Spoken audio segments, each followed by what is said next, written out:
우선 저는 오늘 여러분들께 사과 먼저 하고 시작하도록 하겠습니다. 제가 이전에 영상에서 이런 얘기를 했던 것 같아요. 이 가격의 이 상승폭과 이 기능의 상승폭은 다르다. 그래서 저는 그때 당시에 나는 신제품 안 살 거다 이렇게 얘기를 했었습니다. 근데 저는 오늘 변절해버렸어요. 지금부터 언박싱 600만 원어치 시작해보도록 하겠습니다. 롤링 셔터를 도드라지워버린 부분적 증형 센서, 4K 논크롭, 그리고 피사체의 골격까지 씹어먹는 AIO. 기동성을 핑계 삼던 제 얄팍한 고집은 결국 소니가 던진 이 600만원짜리 완벽한 스펙의 덫 앞에 무너져 내렸습니다.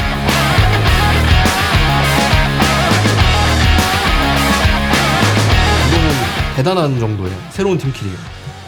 리퍼의 리뷰 스튜디오 지금부터 시작하겠습니다.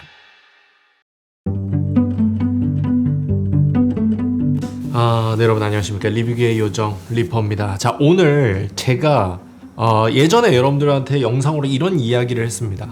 나는 장비 이제 안 산다 얘기를 했습니다. 근데 최근에 나온 이 소니의 이 제품 저를 미쳐버리게 만들어 버리고 말았습니다. 오늘은 이 제품을 하나씩 언박싱 하면서 시작해 보도록 할 겁니다. 우선 가장 구하기 힘든 제품, 소니의 알파7 5입니다. 이거를 상당히 설렜어요. 어제 밤에 왔는데 이걸 오늘 찍는다? 미쳐버리겠더라고. 그래서 한번 열어보도록 하겠습니다. 저는 이게 이제 출시가가 350만 원 정도였는데 저 이걸 320만 원에 구매를 했습니다. 그래서 너무나도 만족스러웠다. 시작해보도록 하겠습니다. 여기 박스가 좀 달라졌어. 제가 예전에 마지막으로 산 게 알파7 C2였는데 그때랑 좀 느낌이 많이 다릅니다. 이제 낙장 불입이야. 자, 열면요. 뭐 그냥 노말 그 자체. 위에는 당연히 보증서. 그다음에 절대 읽지 않을 그런 것들. 그다음에 여기는 비어 있고요. 와우! 350을 썼는데 fucking ESG 경영 때문에. 이야, 역시 350을 쓴 것 같지가 않잖아요. 이거 마치 한 2-30만 원 쓴 것 같지 않습니까? 정말. 여기에는 뭐가 들어있죠? 배터리. 아주 싱싱한 놈으로 도착했습니다. 싱싱한 놈으로 도착했고, 쓰지 않을 스트랩. 근데 예전보다 좋아졌어. 스트랩이 좋아졌어요. 그리고 충전기가 없네. 이게 다야. 응? 이게 전부인데? 오케이. 좋습니다. 비록 320만 원을 썼지만 비록 이 오픈할 때 유저 익스피리언스는 마치 32만 원짜리를 뜯는 것 같았지만 괜찮습니다. 제품만 괜찮다라면 저는 만족하겠습니다. 자, 일단 뭐 배터리는 뭐 많이 쓰던 거니까 뭐 약간 달라졌나? 놀랍도록 그대로입니다. 바디. 저의 320이 이 안에 다 녹아져 있는 겁니다. 배터리 눈물 날 것 같아. 너무나도 완벽한 제품이 와버렸어. 오 마이 갓. 진짜 놀라운 점은 전 이걸 살 때 단 한 번도 만져보지도 않고 구매를 했다라는 점이에요. 오늘 처음 만져봅니다. 정말 여러분 저처럼 소비하지 마십시오. 이거 정말 위험한 짓입니다. M3 쓰던 사람 입장에서는 혁신이다. 왜냐면은 그립감이 좋아졌네. 그리고 이 M3 때는 사실 뭐 M4부터는 생겼지만 M3 때만 해도 이런 뭐 사진 모드, 영상 모드 따로 이렇게 빼놓지 않았었거든요. 그래서 요거는 인정입니다. 그리고 커스텀 버튼이 하나, 둘, 셋, 4개. 뭐 기본적인 거 다 있고요. 그다음에 옆에도 한번 살짝 보면은 여기 뭐야? 여기는 오디오 듣는 거. 그리고 위에는 오디오 마이크 버튼. 그리고 밑에는 뭐가 들어있죠? C 타입이 2개가 들어 있습니다. 요거는 어떻게 하는 거야? 요렇게. 여기는 풀 사이즈 HDMI가 들어갑니다. 오, 좋아요. 전 사실 이거 사기 전에 아무것도 안 보고 그냥 좋을 것이다. 왜냐면 M4보다는 나을 거니까. 뭘 해도 M4보다는 나을 거니까. 지금 뭐 느낌부터가 좋은데? 일단 배터리를 한번 껴보도록 하겠습니다. 오, 켜졌어. 일단 스마트폰으로 초기 카메라 설정을 수행할 수 있습니다. 이걸로 지금 핸드폰으로 초기 카메라 설정을 할 수 있다. 예전에는 사실 소니가 이 페어링이 진짜 그지 같았어요. 진짜 M3 때만 해도 진짜 페어링 그지 같았습니다. 근데 이게 제가 C2 FX3를 경험하면서 진짜 좋아졌다, 그런 생각이 들었어요. 이전에 또 M3 쓰셨던 분들, 그러니까 저처럼 되게 구형에서 넘어오신 분들은 되게 좀 이게 좋은 게 날짜, 시간 뭐 이런 모든 것들을 그냥 한번 딸깍으로 하면 다 맞출 수 있어. 끝! 얘랑 또 세트로 쓰려면 이 구색 맞추려면 뭐가 있어야 될까요? 맞습니다. 2470 GM2가 있어야 돼요. 2470 GM2 이 친구도 지금 참 구하기 힘든 친구인데 요것도 구매를 해봤습니다. 정말 이제는 라면만 먹으면 훌륭한 저희 한 끼 식사가 완성될 것 같아요. 이것도 뭐 요게 이제 제가 구매할 때 240만원 정도 준 것 같습니다. 240 정도. 제가 사실 전 GM 렌즈는 처음 구매를 해보거든요. 이거 확실히 좀 프리미엄 렌즈는 뭐 이런 걸 주네. 렌즈 가방 같은 걸 주네요. 어떻게 여는 거야? 요렇게. 그러면 또 뾱뾱이 안에 렌즈가 들어 있습니다. 근데 이 안에 또 스트랩이 들어 있고, 이 안에 또 렌즈 후드가 있고, 끝. 근데 이게 확실히 요거는 좀 패키징이 마음에 들었다. 이게 보시면은 여러분들, 이게 원래 약간 이런 디자인으로, 원래 약간 이런 디자인으로 이 소니가 항상 패키징을 했었거든요. 근데 갑자기 ESG 경영에 갑자기 눈독을 들이면서 그러니까 한 350을 써도 남들은 뭐야 저게 할 정도의 그런 유저 익스피리언스 좋습니다.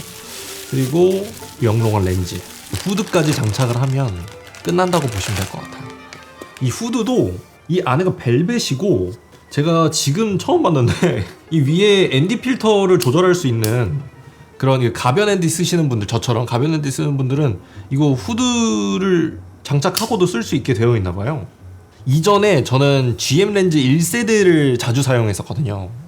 렌탈을 해서 자주 사용했었는데 그건 진짜 좀 약간 좀 뚱뚱하게 생기고 좀 못생기고 또 크고 무거웠습니다. 근데 얘는 컴팩트해졌어요. 그리고 나서 굉장히 부드럽습니다. GM 렌즈는 그냥 이 주황색 방패 본다, 이게 보인다? 끝. 그리고 요건 이제 조리개. 하지만 저 오토로 놓고 사용할 예정이고요. 줌은 뭐 저는 요 정도의 저항감은 항상 있어야 된다고 생각합니다. 그리고 커스텀 버튼 2개랑 AF, MF 설정까지 완벽합니다. 그리고 스무스 타이트가 있는데 요건 뭐지? 줌 링감을 이렇게 조절할 수가 있군요. 줌 링감 맞나? 꽤 저항이 있습니다. 좋아요. 제가 요거를 또 한번 결합을 해보도록 하겠습니다. 우선 알파7 M4 유저분들, 그리고 사실 저는 M4를 사기가 싫어서 저는 이 C2를 구매를 했습니다. 왜냐면 M4보다 C2가 전 낫다고 판단을 했어요. 그래서 이야기를 해보자면 알파7 M5와 M4는 사실 센서는 동일합니다. 3300만 화소로 동일해요. 근데 알파7 M4와 5의 차이점은 부분 적층형이냐 아니면 이면 조사형이냐로 나눠질 수 있습니다. 그러니까 쉽게 얘기해서 부분 적층형이 더 좋은 겁니다. 이게 그리고 알파1 마크2에 들어가는 그 DNA를 전부 다 가지고 있어요. 그래서 별명이 알파1 마크2 민입니다. 자, 그리고 이게 동영상에서 굉장히 큰 이점을 가지고 있습니다. 이게 7K 오버 샘플링. 그러니까 4K로 찍히는 건 동일해요. 그렇지만 7K로 찍어서 이걸 4K로 밀도 높게 이렇게 줄여주는 겁니다. 그러니까 약간 이런 거죠.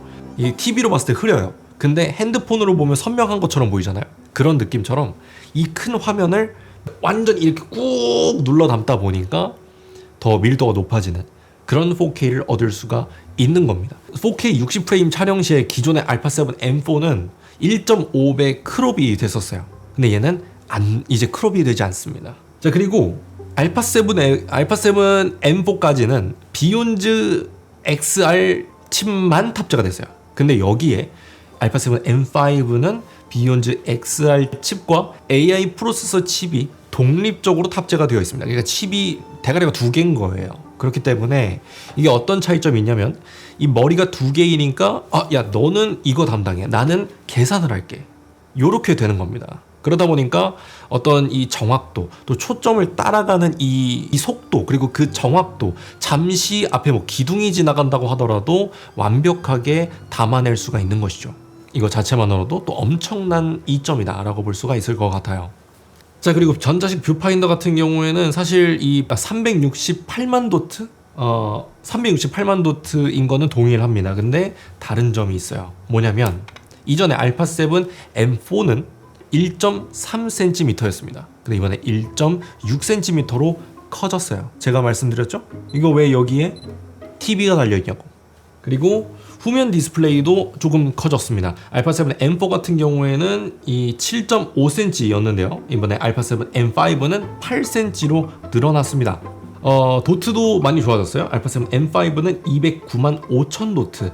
그다음에 M4는 사실 103만 6천 도트. 사실 거의 2배 이상의 증가를 해냈다라고 볼 수가 있을 것 같습니다. 가장 영상쟁이 뿐만이 아니라 사진쟁이 분들한테도 가장 도움이 되는 거 손떨방이죠. 이전에는 5.5 스탑까지 손떨방이 지원이 됐는데 지금은 몇 스탑이라고요? 8스탑. 8스탑은 말 다 했죠. 더 커진 디스플레이, 그 다음에 AI 칩셋이 탑재가 됐고요. 그리고 배터리 이 전성비가 좋아졌다. 그러니까 기존에 쓰는 이 기본 배터리만으로도 훨씬 더 긴 시간을 사용할 수 있다라는 겁니다. 이것만으로도 우리는 엄청난 이득을 볼 수 있는 것이죠. 자, 그렇다면 이 GM 렌즈는 이전 세대와 뭐가 달라졌냐? 사실 일단 기본적으로 거의 다 달라졌다라고 볼 수가 있을 것 같아요. 1세대 같은 경우에는 무게가 886g이었는데 지금은 695g으로 줄어들었습니다. 경통의 길이 요게 좀 짧아졌습니다. 이게 기존에는 136mm였는데 지금은 119.9mm로 줄어들었습니다. 그리고 전체적으로 경량화도 됐고 부피가 좀 작아지고, 또 그리고 예전에는 진짜 좀 약간 돼지 같았거든요. 진짜 뚱뚱했거든요. 근데 지금은 그렇지 않습니다. 좀 날렵한 느낌을 가지고 있죠. 그래서 이제는 좀 이런 카메라와 들고 있어도 좀 뭔가 좀 뽀대가 나는 그런 감성이라고 볼 수 있을 것 같아요. 자, 그리고 렌즈 하면은 가장 중요한 게 초점거리라고 볼 수가 있을 것 같은데, 이 초점거리 이게 또 정신 나갔습니다. 이전에는 사실 이 초점거리가 이거 왜 이 초점거리에 200만 원을 줘야 되지? 라는 생각이 들어서 탐론을 고민할 수밖에 없었다면, 이제는 사실 그렇지 않아요. 이제 1세대 같은 경우에는 0.38m 전 구간 0.38m의 초점거리를 가지고 있었어요. 최소 초점거리를. 근데 지금은 광각단은 0.21m, 망원단은 0.3m. 그러니까 어찌됐든 결과적으로 줄어들었다라고 볼 수가 있을 것 같습니다. 근데 탐론은 지금 저를 찍고 있는 이 탐론 렌즈들은 굉장히 근접 촬영이 가능해요. 근데 하지만 얘는 그거는 안 됩니다. 그래서 이런 부분에서는 탐론이 좀 좋을 수 있을 것 같습니다. 그다음에 2세대 같은 경우는 4개의 고출력 XD 리니어 모터가 탑재가 돼 있어서 이전보다 사실 안 그래도 빨랐는데 이제는 더 빨라졌습니다. 더 빨라졌어요.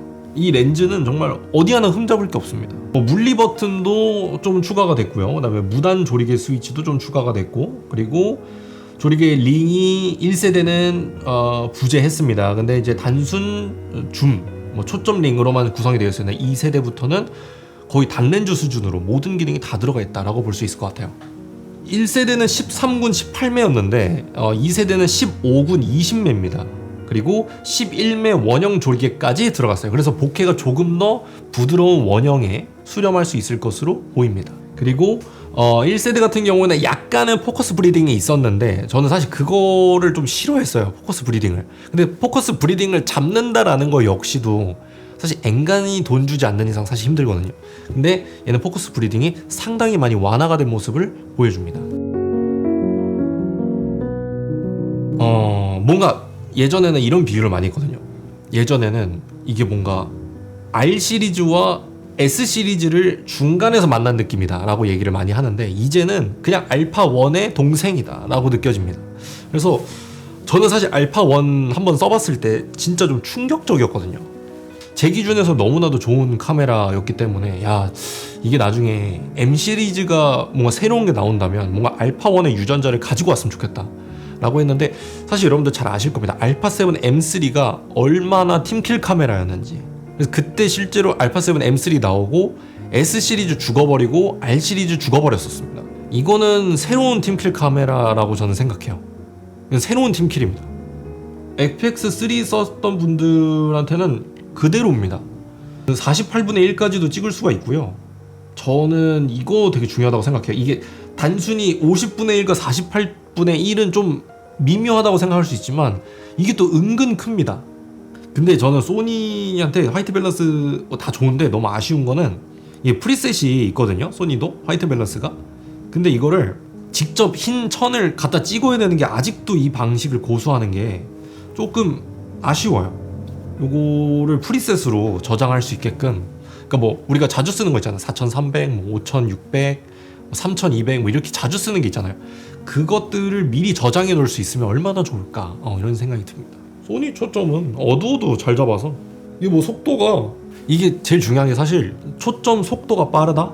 그러면 문제가 뭐냐면 확 바뀌는데 뭔가 약간 기계가 바꾸는 것처럼 툭 끊기는 게 있거든요. 안 그래? 이게 그냥 사람이 잡는 느낌이라, 요거는 제가 조만간 요거 제품 리뷰로 매우 빠른 시일 안에 찾아뵙도록 할 거고요. 제가 이제 뭐 아직은 확정은 아닙니다만 사진 활동을 앞으로 좀 본격적으로 하려고요. 왜냐면 제가 원래 사진 작가로도 활동을 하고 있었기 때문에 그거에 대해서 좀 본격적으로 활동을 할 거고, 또 전시회도 기획을 하고 있는 중입니다. 그래서 또 우리 구독자분들께서도 뭐 전시회 놀러 오셔서 또 많은 구경하시면 너무나도 좋을 것 같고요. 오늘 저는 개인적으로 이 알파7 M5와 GM2470 GM2를 보면서 저는 이런 생각이 들었어요. 사실 제가 원래는 라이카 이번에 새로 나온 SL3P를 구매를 하려고 했습니다. 그래서 총 다 합쳐서 한 1,500 정도의 예산을 생각을 했었는데, 문득 그런 생각이 드는 거예요. 저는 뭔가 좀 확실하고 합리적인 소비를 지향하는 편이기 때문에, 사실 라이카라는 게 막 기술이 엄청나게 뛰어나서 비싼 가격을 받는 건 아니라고 생각을 저는 개인적으로 합니다. 그렇기 때문에 저는 아직은 제가 뭔가 라이카를 들고 막 이렇게 꺼드럭대기는 좀 아닌 것 같다라는 생각이 들어서 이렇게 알파7 M5를 좀 구매를 하게 되었습니다. 그래서 앞으로 이 친구와 또 많은 우리가 활동들을 또 할 거고, 또 그리고 이제 리뷰 채널에서 상당히 보기 힘들었던 그런 어떤 고품질의 퀄리티의 그 컨텐츠들도 많이 준비가 되어 있습니다. 그래서 여러분들이 많은 또 도움, 관심, 사랑 보내주시면 너무나도 감사드릴 것 같습니다. 오늘 영상은 여기서 마치도록 하겠고요. 전 다음 이 시간에 더 좋은 컨텐츠로 여러분들을 찾아뵙도록 하겠습니다. 감사합니다. 리퍼였습니다. 안녕.